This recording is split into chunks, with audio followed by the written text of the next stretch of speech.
Hey everyone, welcome back to another episode of Dragon Ball Daima Presents by Nerdyjock Media.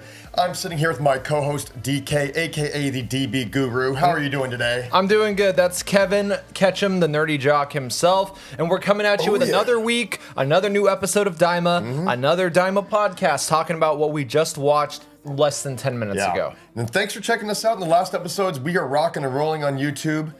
So just thanks for tuning in, and we're just excited to start talking about this episode. So the title of this episode, Dan, is called Pansy. Yeah, right? which is the name of the girl character that we thought its name was Chatty. Chatty. Yeah, we thought her name was Chatty. We were wrong. It's Pansy. It's Pansy. So I guess last episode was just named after the fact that everyone was just talking the entire episode. Yeah. It was a checking out the village, talking around, one little fight scene, and that's probably why we got the name Chatty. But, Pansy, cool character, cool name. What's your initial thoughts about her and this episode? Well, I mean, you pointed out, and I think it's not going to escape anybody's notice that she is the Bulma of Daima. She's a Bulma of Daima. Even though there is already another Bulma of Daima. There's the Lady Kaioshin, whose name I forget. Yeah, and who's like a genius, good with machines. Yeah. But Pansy's going to be the one that joins them on their adventure. And for everybody who's making the GT comparison, she's going to be the Pan of this show. Of the show, yeah. We have been seeing a lot of, side tangent. We have been seeing a lot of people online on YouTube, especially the shorts, commenting on the comparisons between Daima and GT. And, we see some of it. This is a great example of that. But there's a lot of things that are completely different. Yeah. I'd say the comparisons, more so than GT, is probably still that JRPG feel. It's definitely still JRPG, but it's also, when we were watching this, I was thinking about, a lot of people have said this feels a lot more like Dragon Ball, the original Dragon Ball. And I realized the writing that we've gotten out of Toriyama over the last 20 or so years, it's only been in the form of a film. It's been, Battle of Gods, Resurrection F, Dragon Ball Super Broly, and Dragon Ball Super Superhero. This might be the first, and then the manga, of course. Right. Like we got the manga, but in terms of just sheer episodic television, this is the first time that he's been able to do kind of a serial story in a while. Yeah. And it does kind of feel like he's stepping back into an old pair of pants that are well worn. Because, it does feel like he wanted to make Dragon Ball again. Yeah. And that's what it feels like. No, it does. And since we are talking about Dragon Ball, it makes sense because it not only does it feel like it, I think, if I'm correct, and I could be wrong, in original Dragon Ball, the Pilaf arc starts off pretty quickly. I think Goku and Bulma and Yamcha and Oolong and Puar they end up at King Pilaf's castle, right? Kind of like in episode 5 here of Pansy. They end up at Kadan Castle in episode 5. I'm not 100% sure in Dragon Ball if it's episode 5, but it's like the first 10, right? I won't correct you, but I will. Okay. I believe it's episode 13 where they end up at Pilaf's castle. Yeah. Gosh. Well, there's got to be an edit. Maybe it's just the film Curse of the Blood Rubies or something like that, where they go to the castle. That's a film. It's funny. It's funny because if we're talking Curse of the Blood Rubies, the main villain of Daima is King Goma, and it's King Gomez and Curse of the Blood Rubies. Yeah. So there are some similarities. Yeah, there's another connection that I didn't even really think of until you just mentioned it. Give a good shout out to your new Saiyan gear. That's right, repping the Saiyans. Yeah, look at the shoulder. You guys see the shoulder? He's got an awesome, if you're not watching, you're listening, he's got a little Super Saiyan Vegeta kind of baseball jersey. So pretty cool. Yeah. I love it. From animeape.com. They are not a sponsor, but they have a lot of fan-inspired stuff. I recently saw in there, just as a tangent, I saw they have a Bio Booster Armor Guyver baseball jersey too. I think I'm going to pick it up. I've got to. Yeah. I would like to see a God, we're way tangenting this one. But I would like to see a Guyver costume, like a cosplay, kind of like similar to Power Rangers, the movie. You know how they look, the feel, the vibe. I mean, obviously we've seen the live action Guyver films, but dude, I'll send you some links. Now with 3D printing, people are printing out Guyver helmets and costumes. Oh, that's sick. That just look amazing, and they're doing things that have never been rendered in live action, like the Zoa Lords.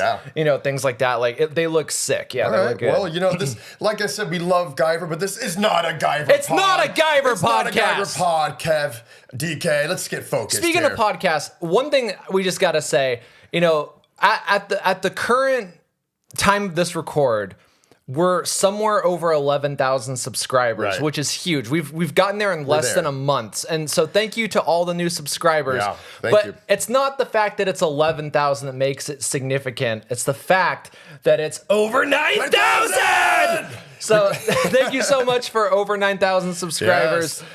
We've been waiting a long time for that one. Let's not lie. We've been waiting to say that for a long, long time. Oh man, I had that GIF just locked and loaded. I was like watching the metrics come in. I was like, I'm gonna text Kevin the second that this happens. So thanks for joining us on this journey. Speaking of journey, let's get back into this episode here. Yeah. So they start off. Pansy joins the squad. They talk about some pretty important information, a little bit of plot building for the demon world that we didn't know before. Right. First things first, we learned that in the demon world, the average lifespan is about 1,000 years. Yeah, pretty good. Pretty good, not gonna lie. Goku's like, isn't that enough? Yeah. I mean, and it makes sense because, the Glens or the Supreme Kai, their race of demons. We always thought before Dragon Ball Daima that they're basically gods themselves already, right? Right. We kind of assumed that they were already otherworldly. We knew that, but they were, kind of like a King Kai kind of vibe. But we didn't realize they were demons from the demons world until and that they had a long lifespan because there is the older Kaioshin that isn't trapped in the sword, exactly, and all of that stuff. So we know that they have long lives, but that they do age eventually. Mm-hmm. So yeah, we got a little bit of world building there. The Majin, we learned about every Majin or every demon in the demon world has at least one magic spell or one ability. So another tie-in right there. We're gonna weave right back into JRPG because this is what the show is. Right. Everyone has a spell. And then this is a world building thing that actually makes Dragon Ball Z make a little bit more sense because that means that Piccolo's magic spell is that he can generate clothes and items at will. yeah, especially for Gohan. Yeah, exactly. Let's get some new. But you know what though? Let's be real. Piccolo makes some sick fits for Gohan, man. All of my favorite gear besides that, we should do a best gear in Dragon Ball because we love Krillin's fits. We love I love Piccolo's Namekian outfit, and I love when Gohan wears the Namekian outfit. But we also love the Saiyan armor without the shoulder blades, shoulder pads, and Goku's Dogi, but with Piccolo's demon symbol on the back that he gives Gohan, and the filler, really sick fit with that sword that he uses, to survive in the wilderness and stuff like that. So yeah, now we know why Piccolo can do that. So maybe that is his one spell ability that we didn't know he can do, but now he can do. Yeah. So that's kind of cool. Gosh, what else is new that we learned about the demons themselves in the demon world realm? Was there anything else that we kind of missed there? Oh, we should just go right back. We're going to backtrack 1 second here to episode 5, Chatty. And we got to say, this was a huge oversight on our part. Congrats to everyone out there who's been loving this series and Dragon Ball Daima, watching along with us and has been doing their shorts, been on the YouTube. We're checking all that content out too, so we love it. You guys keep it coming. But we didn't realize till I saw it on a short that the fusion technique in the photo, it was, instead of 2 people, it was 3. Oh, for the bugs. The bug fusion. So could we see a triple fusion in the future here on Daima? Well, yeah. I mean, in this pod, it's a little bit different too because I noticed that a lot of people, they watch it, they digest it, they watch it a little bit more. I mean, when you have these animation channels like Anime AJ and Forgotten Relics, and Anime AJ is so thorough. He goes through frame by frame. Yeah. That opening sequence where Goku is just punching and doing all that stuff. He went through frame by frame and he's like, yeah, there's Tadayoshi Yamamuro there. There's this person. There's just picking out everybody based on their art style. But we're this Saturday morning couch session. Yes. It's we're watching it. We're coming right here. We're talking about it. And then after a week, we're like, oh man, there was a 3-person fusion. Yeah, we completely overlooked. Yeah, that could be a huge deal. So we're not going to catch everything. We're going to come back here and there too. But the ride is fun. So okay, so they're on a journey to get to this castle, right? Yeah, they're on a journey to get to the castle. obviously Glorio is like very suspect of Pansy. Yeah, Glorio, Gorilio. Goku can't remember his name. But that, for some reason, I love that about Goku. I just keep laughing. Yeah. Like every single time, and I've heard it a billion times, and it's so juvenile, but like it's great. How they do it and how they play it off is like her voice is great, and she's just like Gorilio. Like, no, Goku is written so awesome in this show so far. It just, like that naivete and that kind of like simple-mindedness, it really works for him. Even just little things make me laugh where when Pansy's asking him like, how are you so strong? It's like, it's because I train. Training. She's like, what's training? He's like, training is training. It just has no other way to explain it. And then, and then he has that look. He just has that absent-minded look where he just like kind of looks up like that, like, right. And that's life. I was like, that's so good. And every opportunity he's like not only says yes to, but he says yes enthusiastically. Yeah. Whereas everybody else is suspicious. Like, why is she with us? Why is she asking so many questions? It's like, hey, it's great. Like, she's going to tell us where the castle is. It's like, hey, it's great. She's going to come with us. She's going to fix all of our machines. Like, this is awesome. So, I love that about Goku. It's really working well for his character this season. So then, so speaking of characters, they're trekking, they see the castle. Kadan Castle, yeah. Kadan Castle in the distance. Which is like if you and I did the fusion dance, it would be Kadan. Kevin and Dan Castle. So, fusion ho! Well, that would be a fat, we'd be fat or emaciated, We'd be Gotenks' worst version of a fusion in there. But we get to this castle. Before we get there, though, Gorilio, however Goku wants to call him, he makes a mention that, be careful.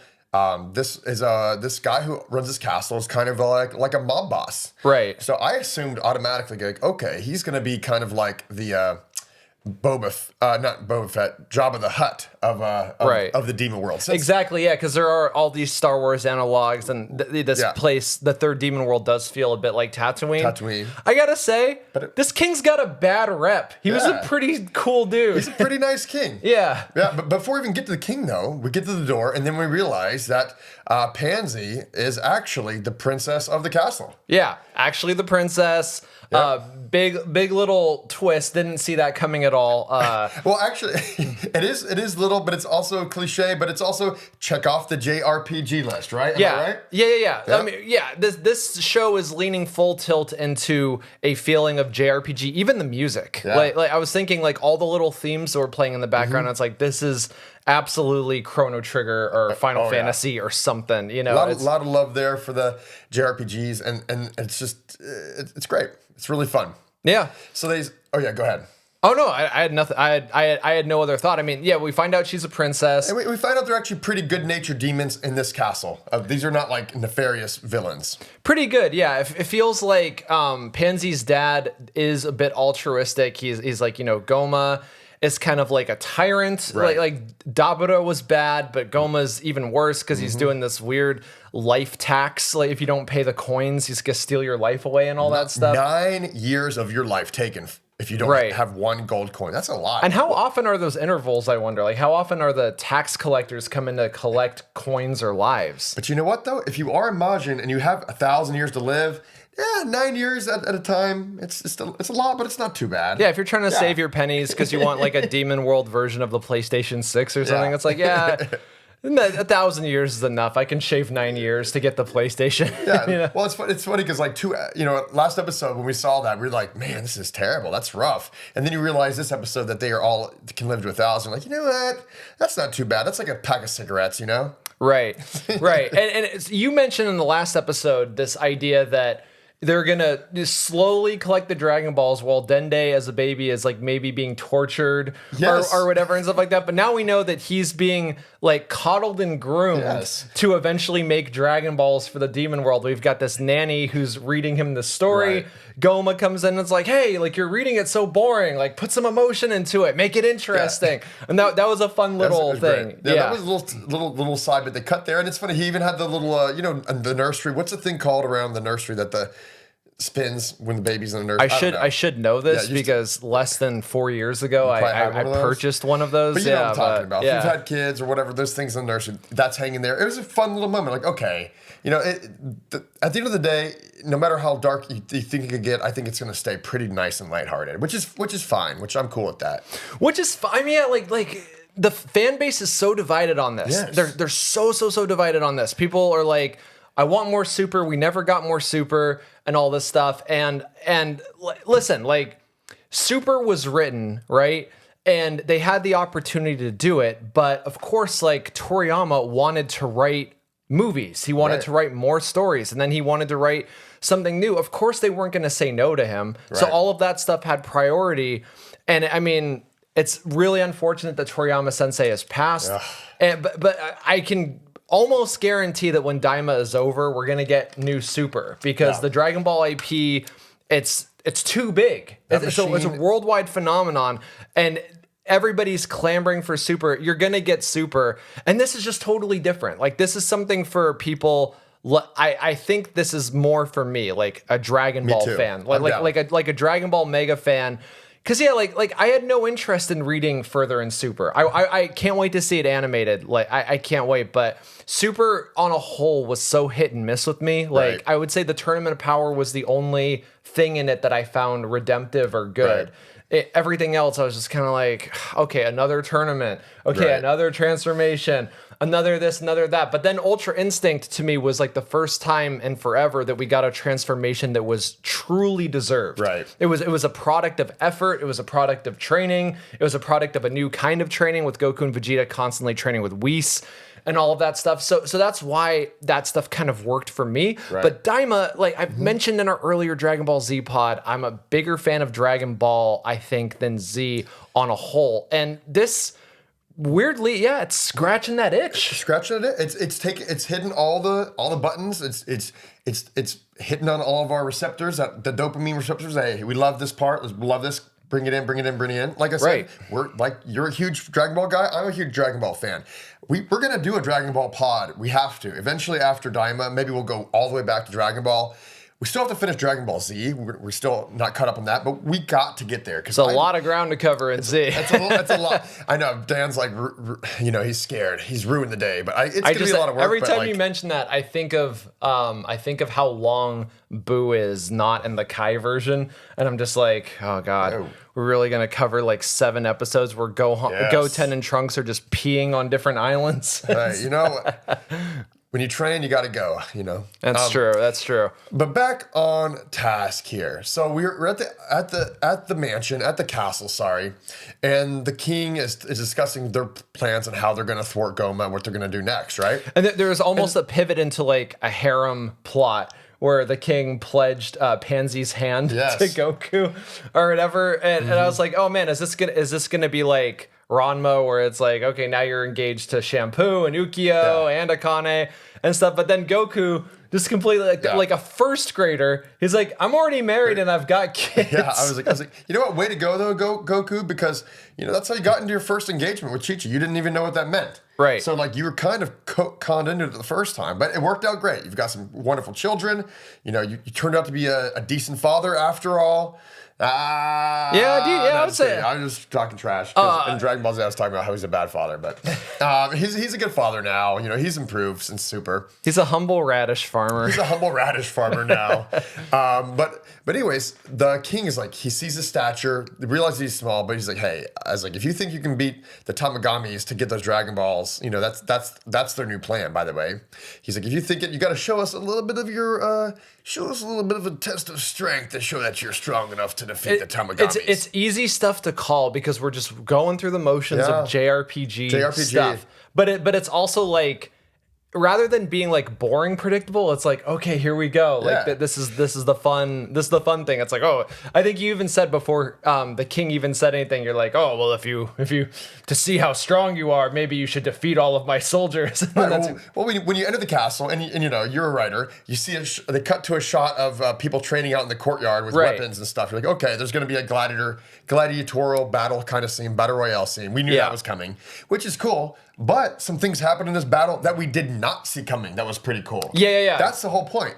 We get a lot of cliche, and then it's followed up with that was a cool-ass twist. I did not see that happening. Yeah. Just want to break that down for us, because you're our action expert on Dragon Ball? Well, I like that the way that you set this up, where it's Chekhov's gladiator pit, where it's like, you see a gladiator pit, you got to use a gladiator pit or whatever.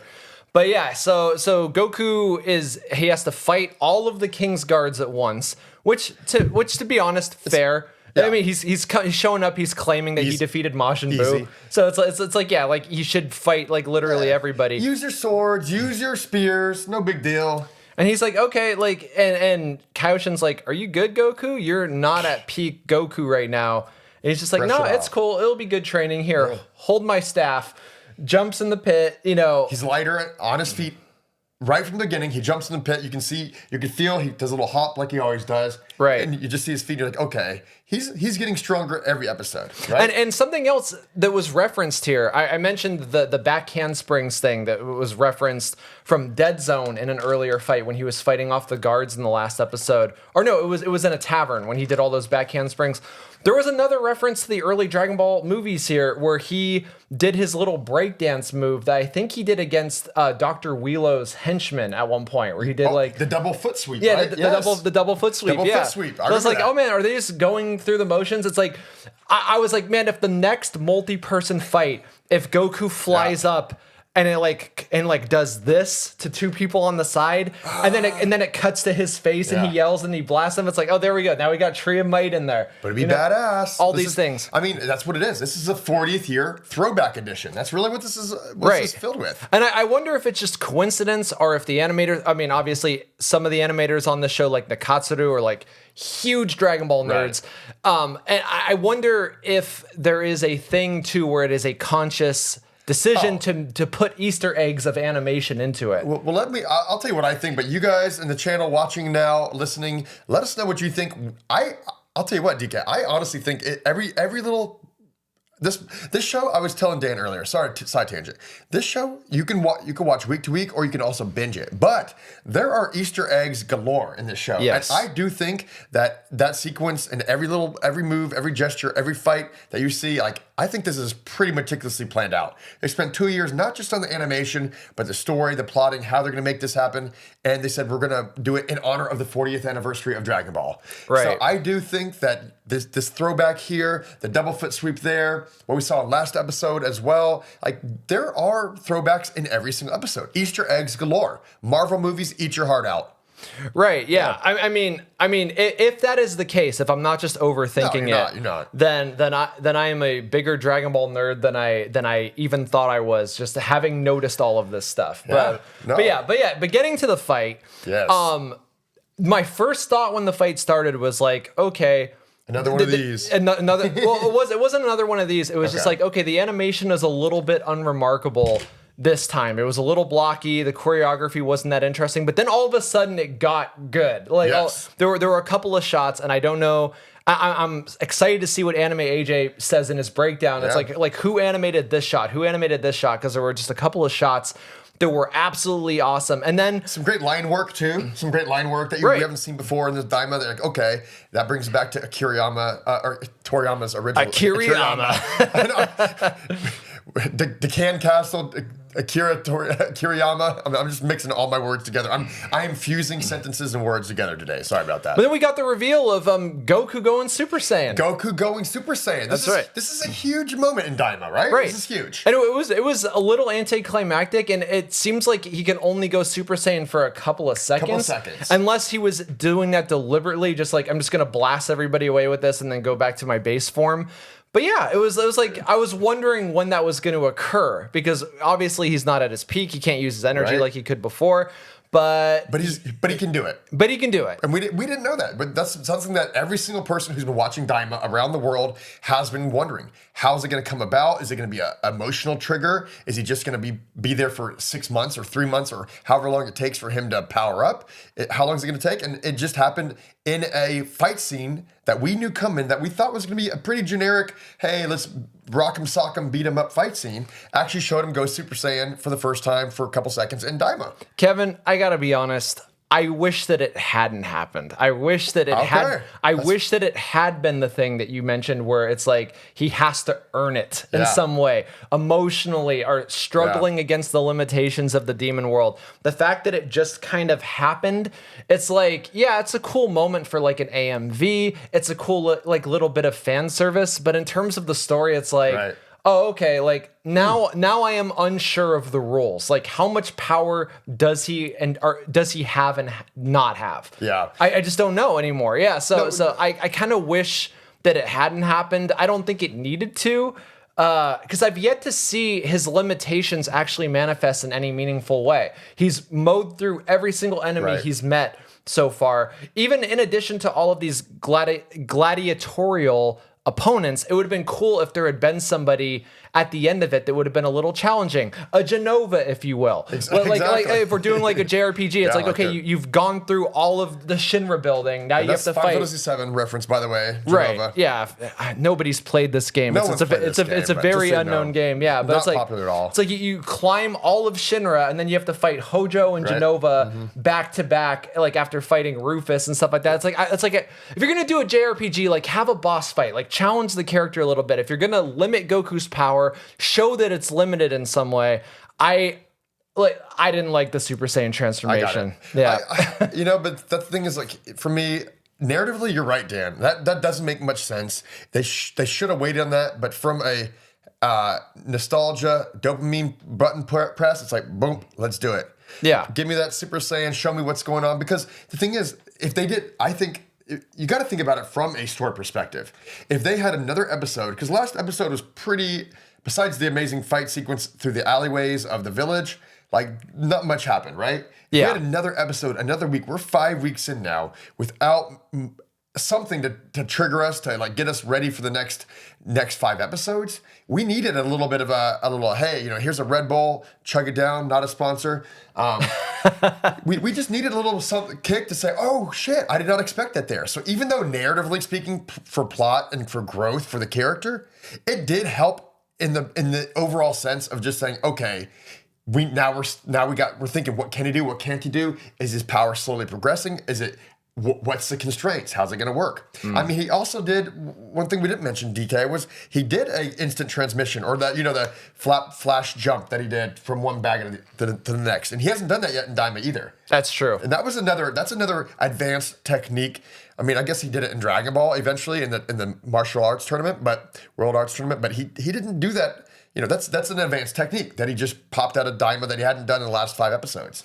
Right. 4 episodes, sorry. Well, look, we're in complete agreement about how things haven't really happened. You need little things to sustain people through. Yeah. But I think that it's better to use narrative to do that than just like a slight dopamine press that kind of like limits the narrative in the long run, right? Because we've seen Goku go Super Saiyan now, so we know that it's not going to be a struggle for him to do that going forward. And now any threat that he encounters, I'm going to feel a little less tense about, because it's like, well, he can go Super Saiyan. Well, I mean, and also too, like just imagine this. Imagine this, if you will, ladies and gentlemen. If instead of going Super Saiyan, it had done the thing that I had suggested, where there was like a boss fight, somebody to challenge him. And Kaioshin, who was completely confident in Goku when he was, talking about him to the king, and Goku was completely confident in himself. Yeah. All of a sudden, their confidence is shattered. It's like, oh no, we're seeing the limitations now. We're seeing what Goma did to us, has now put us in a position where we are limited and where we actually are threatened by something else. That would have been interesting, because then Goku has to struggle to overcome it. And then now, even the alliance with Panzy is a little dubious, because Pansy's like, well, how could he struggle against Daddy's greatest warrior, even though he claims to have defeated Majin Buu, or whatever? Like the road right now is too greased. It's too easy, and I need something to sustain me. That's like, okay, like I need to care. What are the stakes? Obviously, because we gushed about when we went over the Saiyan saga about how when the Saiyans show up, just the insurmountable obstacle that was for everybody, even for Goku. Like Goku was not, even after all of his training, was not stronger than Vegeta. He had to literally destroy his body with Kaioken to overcome Vegeta. Yeah. And it took him out of the fight. I mean, and Toriyama was completely capable of that kind of storytelling. And I just wish that Daima had a little bit more of that, because I feel like that was what the best of Dragon Ball was. But you know what, DK? I'm gonna actually take that in, spin it around, and send it right back at you, guy. At you. We're putting that in a centrifuge? We're putting a centrifuge. We're spinning this up. We're going to fuse it together because that's an amazing point you made. But you also mentioned threats and advancing threats, right? Yes. Now, near the end of this episode, Kaioshin, or they get it. Number one, they get a ship. They load it up with all of Pansy's stuff, like Spaceballs, which she's like, Your Royal Highness's mass luggage, and you ever seen Spaceballs? And she brings the princess brings like literally everything she owns and into the. That's a reference I forgot about. Yeah, Spaceballs. I forgot about that part with all the luggage. And they're on the sand planet. Side tangent. They go to this Tatooine-ish world on Spaceballs, a movie, and they're dragging this like industrial grade 300-pound hair dryer through the desert. He's like, take only what you need to survive. But that's another great movie, which we should do sometime.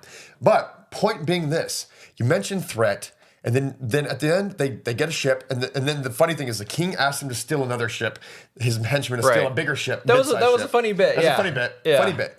But then Kaioshin comes to Goku and says, hey, I think we should worry more about Glorio or Gloria or Gloria.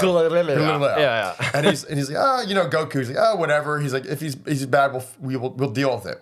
And then if you think about that moment at the very end where he's bringing up Glorio, the Han Solo of the show, but you also have that scene with Goma talking about raising up Dende to get more Dragon Balls for him. Right. You start seeing, hey, is Goma just very much like the Pilaf, not even the real big bad of this series at all? Right. Maybe Glorio really is bad. They're dropping subtle hints that maybe Goma's not torturing Dende. They're actually raising him, coddled and reading children's books to him. And then, we got Shin always dropping hints here and there that Glorio might be bad. We find out, because, Glorio didn't tell Goku about the whole thing about knowing the king. I mean, all this is suspect.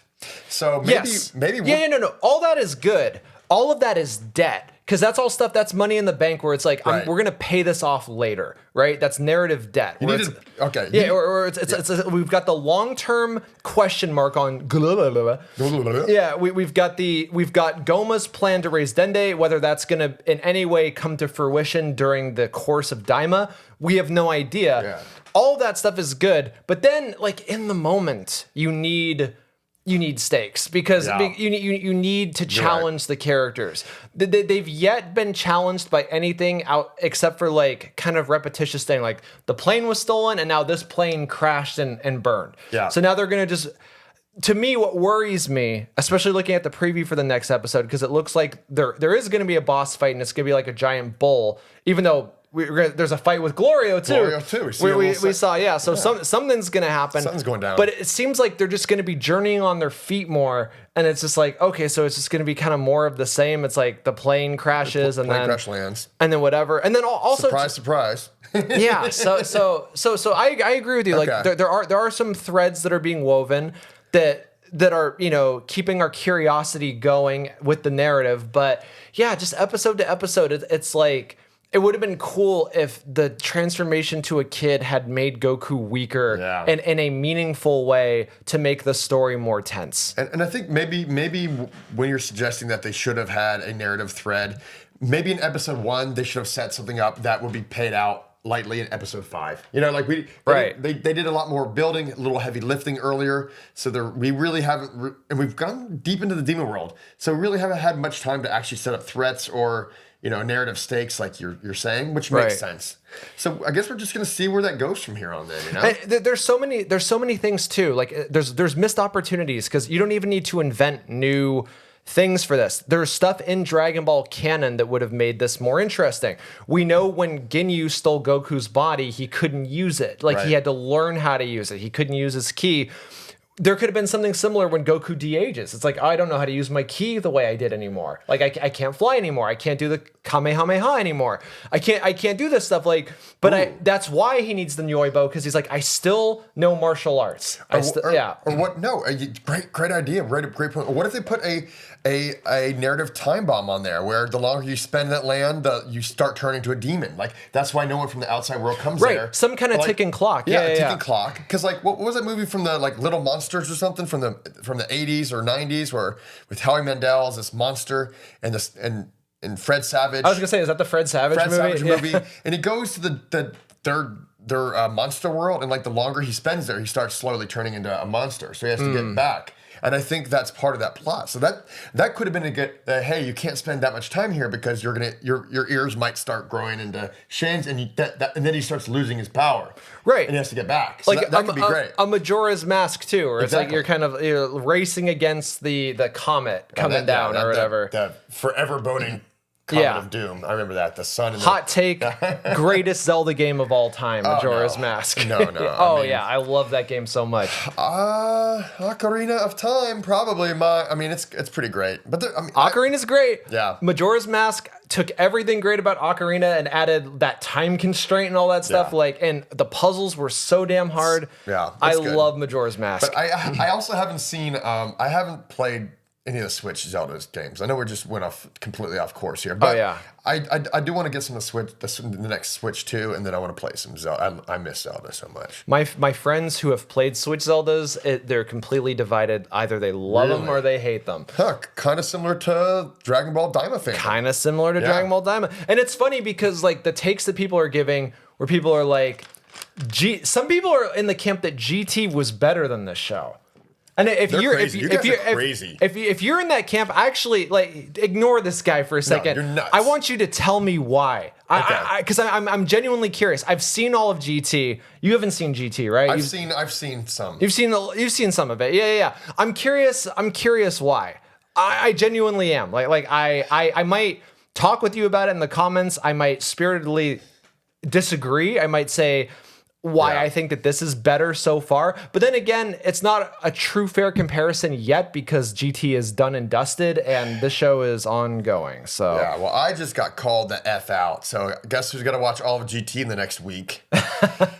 This guy. I know. Don't watch 64 episodes of GT in a week. You will kill yourself. That's why I couldn't do it. Every time I tried to watch, I had to stop. I was like, dude, I can't do this. Watch the ending. Yeah. The beautiful thing about GT is that the ending is somehow better than Z. Okay. More emotional, better. Anyways, this isn't a Dragon Ball GT pod. This isn't a GT pod. But one last closing question here for you. We're going to pose to you and the audience. We were talking about binging this show earlier because we love watching week to week. But I also think Daima is a very bingeable kind of show. I feel like you can watch this in 5-episode chunks. What do you prefer? What do you think is the best mode of watching based on the 5 episodes we've seen so far? No, it's because of the JRPG sort of narrative structure. Like it does lend itself to longer consumption. Where you're like, okay, I want to see more of this longer. Because it does always feel a little bit like, when it's over, enough, right? Yeah, not quite enough at the end of every single thing. It's like you're at the buffet. You've had 3 or 4 courses, and you still want like 2 more before you go to dessert. And you say, you know what? I'm just not going to have that. We're just going to call it early. I don't want to, gain 10 extra pounds. That's kind of how Daima is. You leave a little bit hungry every time, but you still get a little dopamine hit or a little something to keep you going, like Super Saiyan Goku this episode. It might also just be muscle memory because this reminds me so much of those initial Dragon Ball VHSs that I rented when I first got into it. Yeah, so I remember renting all of them and just staying up all night watching all 6 tapes or whatever it was. Over and over again. Over and over. And so it's like I kind of just want to see the adventure play out. But for those of you who are watching week to week with us and coming here and watching us, thank you so much. Thank you. As always, we're going to be coming back next week with another episode. Hot on the heels of this one. Check out our other show, what we're watching right now, fall 2024. Right. We're talking about all kinds of shows. We're talking about DK's favorite other show, Blue Lock. I'm talking about Psycho Pass. We both are watching Ranma 1/2 remake and Dan to Dan, which I just saw episode 6 yesterday. I did too. Loved it. It was great. I can't wait to talk about that. I love that show, guys. If you're not watching Dan to Dan and you're on the DK on the Dragon Ball podcast with us, start watching Dan to Dan because it's actually pretty fantastic. And it's moving pretty quick. Well, according to one commenter, it's not. It's like don't read the manga or you're going to be disappointed by the pacing of the show. But I, as someone who hasn't read the manga, I'm like, dude, the show is cooking. Yeah, so check our other show out there. Make sure to share this show with your friends, like and subscribe, and tell us what you think about Dragon Ball Daima so far and where you think it's coming from here. We're also on Instagram and TikTok and X anywhere you got your social media from? Anything, Mary. Just follow us on social media. I don't know why I turned into Jimmy Stewart, but we're there. So thanks for tuning in, and we'll see you next time on the Dragon Ball Daima reaction pod. Os. All right. All right. Nice, brother. Cool.